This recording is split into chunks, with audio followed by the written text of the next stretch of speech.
Bismillahirrahmanirrahim. Assalamualaikum warahmatullahi wabarakatuh.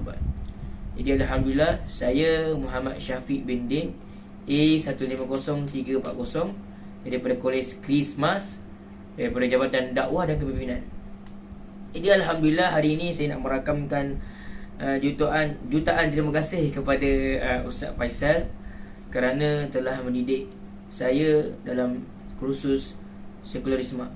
Jadi hari ini saya nak merakamkan video berkaitan dengan tajuk sejarah tentang perpecahan Kristian. Jadi saya dan rakan saya Arif Izzuddin. Jadi saya bertanggungjawab untuk merakamkan video ini.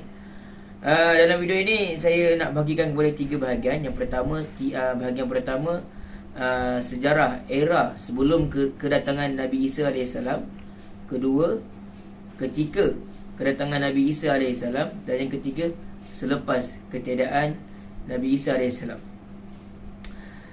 Untuk makluman, Nabi Isa dalam Kristian dikenal pasti sebagai Jesus Christ.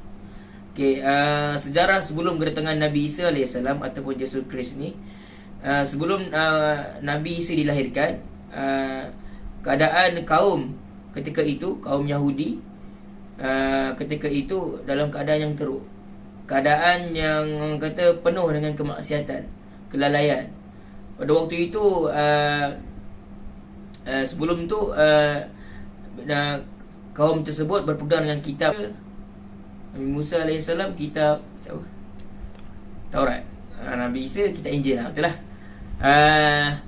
Yang mana Nabi Musa diturunkan dengan kitab Taurat.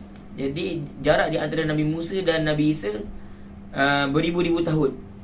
Jadi dengan jarak yang lama itu, maka wujudlah penyerangan ataupun pembohongan terhadap, ataupun ada adaptasi terhadap kitab-kitab tersebut. Lalu berlakunya penyerangan kitab Taurat menyebabkan masyarakat ketika itu dalam keadaan yang orang kata penuh dengan kemaksiatan, masyarakat yang berideologinya dengan maksiat. Jadi Allah SWT turunkan Nabi Isa AS untuk apa? Bila turunnya seseorang Nabi ini ke satu kaum untuk membawa balik kaum Nabi kaum tersebut kepada ke jalan yang benar, supaya Nabi Isa AS ni untuk dengan kitab Injil ini, Nabi Isa dengan kitab Injil untuk membawa kaum-kaum tersebut, kaum Yahudi tersebut untuk kembali ke pangkal jalan, iaitu ke jalan Allah SWT, iaitu kepada mentauhidkan Allah SWT. Seterusnya sejarah ketika Nabi Isa AS.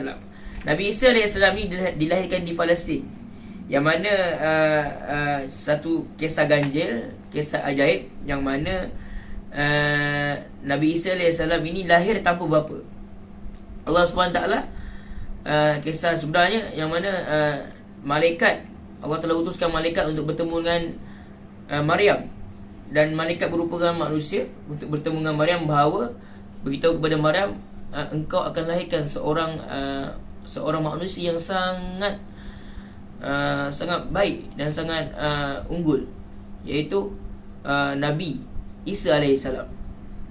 Jadi Maryam ni takut, menggigil dengan berita tersebut, sedangkan dia tidak disentuh oleh mana-mana lelaki pun.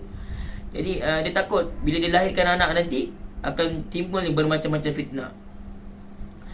Jadi satu kisah ganjil yang mana Maryam ini lahirkan seorang putera yang bernama Isa AS tanpa bapa.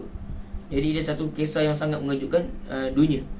Jadi pada waktu itu Maryam takut akan difitnah oleh orang ramai. Jadi bila kisah ini terdengar oleh orang ramai memfitnah Maryam. Lalu satu keajaiban lagi yang Allah tunjukkan kepada manusia, Nabi Isa AS berkata-kata.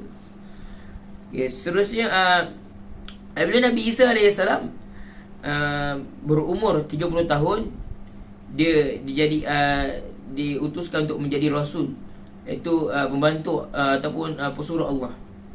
Jadi Nabi Isa AS ni gemar memberi ceramah, mengajak masyarakat ketika itu untuk beriman kepada Allah SWT, beriman kepada Allah yang satu, kepada Tuhan yang satu. Pada waktu itu Nabi Isa AS rancak memberi ceramah di tempat-tempat ibadat orang Yahudi. Jadi disebabkan Nabi Isa AS ini terlalu rancak, terlalu gemar memberi ceramah dengan kitab Injilnya itu, menyebabkan ulama-ulama Yahudi ini berasa tidak puas hati. Sebab apa?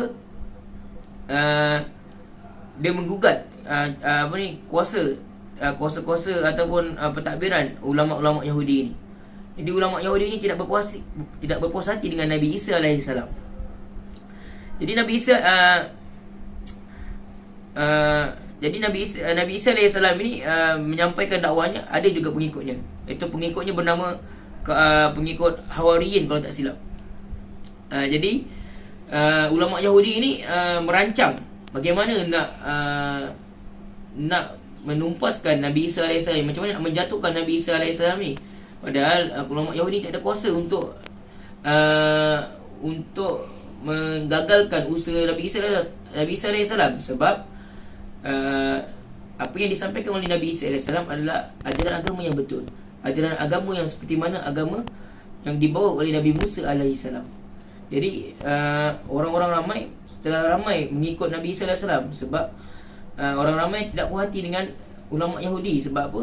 Agama yang diajar oleh ulama-ulama Yahudi ini telah jauh daripada ajaran yang dibawa oleh Nabi Musa AS. Jadi ulama Yahudi ini merancang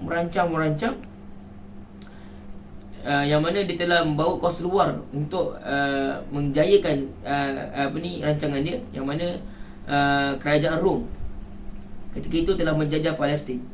Jadi dia menggunakan kuasa kerajaan Rom dan menceritakan dan memfitnah Nabi Isa AS, yang mana Nabi Isa AS ini selalu membuat aktivis untuk menggulingkan kerajaan Rom. Yang mana dia mengatakan Nabi Isa AS ini selalu membuat pertemuan ataupun perhimpunan untuk menggulingkan kerajaan Rom. Jadi kerajaan Rom rasa takut dengan kemunculan Nabi Isa AS ni. Takut Nabi Isa ini akan menjatuhkan kerajaan Rom. Jadi kerajaan Rom ini bersedia untuk membunuh Nabi Isa AS supaya rancangan Nabi Isa itu gagal. Jadi ketika rancangan hendak membunuh Nabi Isa AS, Nabi Isa AS berlari menyuruh ke satu tempat. Dan dikisahkan dalam sejarah yang mana salah satu pengikut Al-Hawariyin tu, dia kafir terhadap Nabi Isa, yang mana dia telah memfitnah Nabi Isa dan membocorkan rahsia Nabi Isa kepada kerajaan Rom. Lalu dia menunjukkan di mana tempatnya Nabi Isa duduk.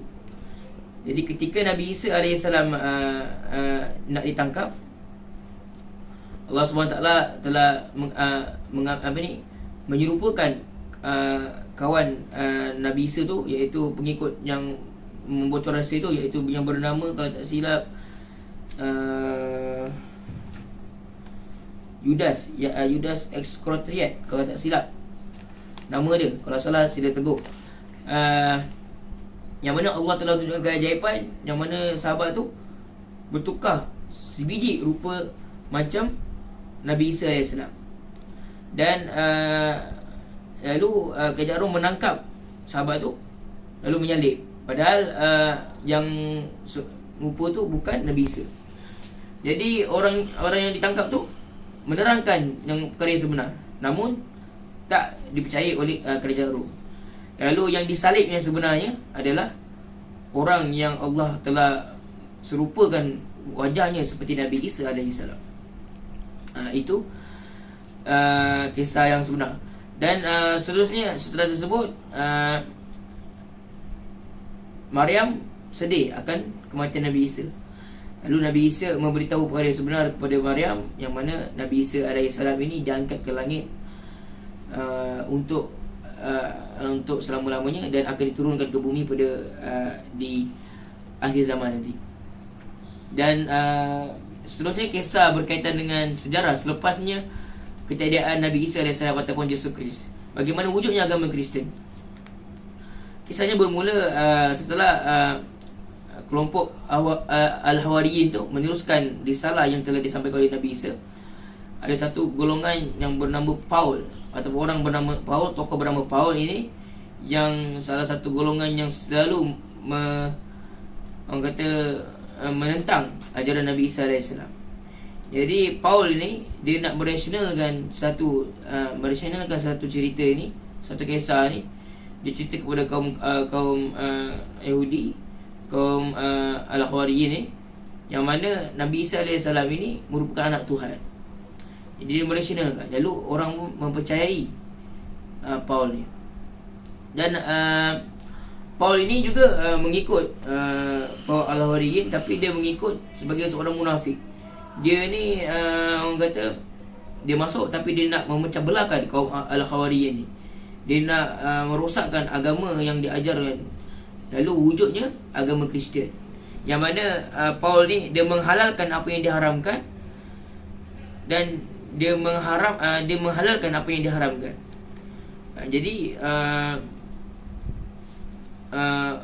kaum lain macam tak puas hati dengan ni. Lalu Paul ni pergi ke tempat lain, iaitu ke musyrikin, untuk menyebarkan dia punya ajaran. Lalu ajaran Paul ni diterima, iaitu agama Kristian ni diterima oleh kerajaan Rom sebagai agama rasmi kerajaan Rom. Lalu maka wujudnya agama Kristian daripada Paul tersebut.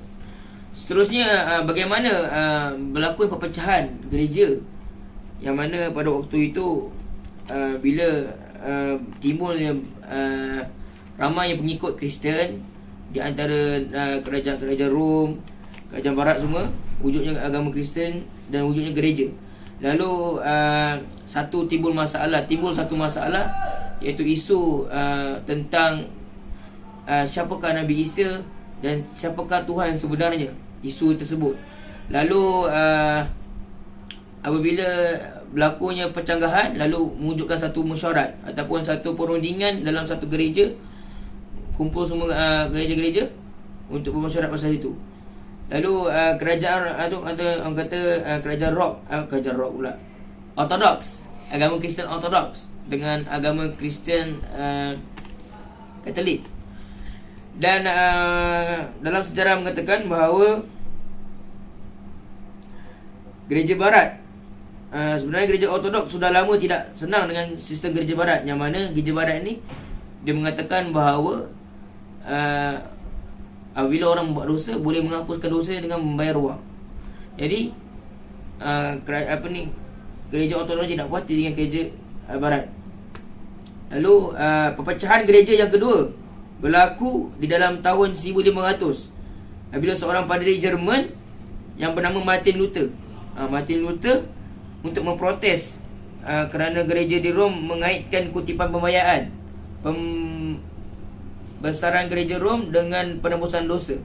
Akibat protes beliau, maka tertubuhlah satu gereja lagi, iaitu gereja Protestan, mazhab lain pula. Jadi maka makin lama makin mempecah orang Kristian ni, yang menganggap gereja Roman Katolik ini sebagai satu agama Kristian yang sesat. Jadi tidak lama kemudian, gereja di England pula berpisah dengan gereja barat, gereja Rom, lalu menubuhkan gereja Anglikan. Lanjutan daripada itu, bercambahlah ratusan gereja-gereja Protestan seperti gereja Baptis, Metodis, Sidang Injil Borneo, Seventh Day Adventist, Presbyterian dan lain-lain. Gereja Katolik pula hanyalah satu saja. Kebanyakan penganut Kristen yang berjumlah melebihi 2 bilion merupakan pengikut Protestan. Di Malaysia pula, pengikut Katolik kebanyakannya terdapat di Melaka, Lembah Kelang, Sabah dan Sarawak. Jadi di situ banyaknya perpecahan. Orang kata berlakunya perpecahan agama Kristen ini disebabkan penyalahgunaan atau penyalah tafsiran terhadap agama Kristen itu. Sebenarnya Nabi Isa AS membawa agama yang benar, iaitu agama Islam yang satu, iaitu agama yang beriman kepada Allah SWT. Jadi dan sebab apa wujudnya tu? Wujudnya sekular dalam agama Kristen. Wujudnya fahaman liberal dalam agama Kristen, yang mana bahawa agama yang diajar oleh Nabi Isa AS itu, yang dibawa oleh Kristen itu, sebenarnya tidak sesuai dengan masa pada waktu itu. yang mana pada waktu itu manusia ingin kebebasan. Jadi itu saja saya punya penyampaian berkaitan dengan agama Kristian, agama Kristian. Kalau akhir daripada saya ada pantun, pergi kedai beli roti, kedai tutup. Itu saja, sekian. Assalamualaikum warahmatullahi wabarakatuh. Saya da'i dan bakal menjadi mufti. Sekian. Assalamualaikum warahmatullahi wabarakatuh.